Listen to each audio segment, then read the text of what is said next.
होश में रहकर उसका जल्लोश करना चाहिए। शायद एमआईएम ऐसा बोल गई।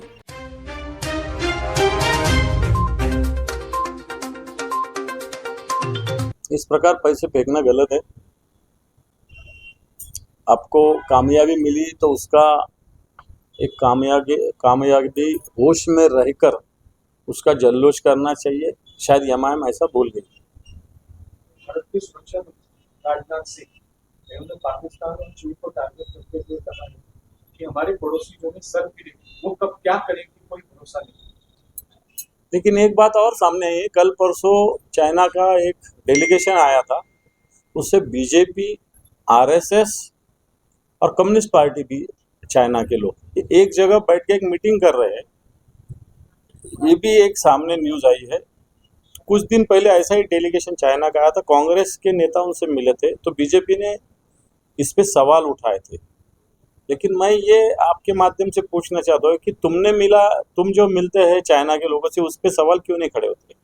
चाइना तो अपना विरोधक देश है, मैं दुश्मन नहीं बोलूंगा, अपने अपोजिट का देश है, तो उसके खिलाफ तुम कैसी बात कर सकते हैं?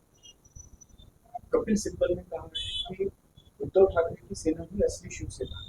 ये तो महाराष्ट्र का बच्चा क्या देश का बच्चा कहेगा कि शिवसेना किसकी असली है?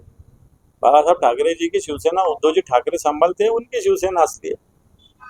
ये सिर्फ भारतीय जनता पार्टी के माध्यम से हुई भी ये शिवसेना है। ये तो शिवसेना थोड़ी, वो गद्दार लोगों की टोली है, टोली गैंग। नरेंद्र मोदी साहब ने कहा है कि बिहार में जो है जंगल राज खत्म हो चुका है, अब बंगाल की बात।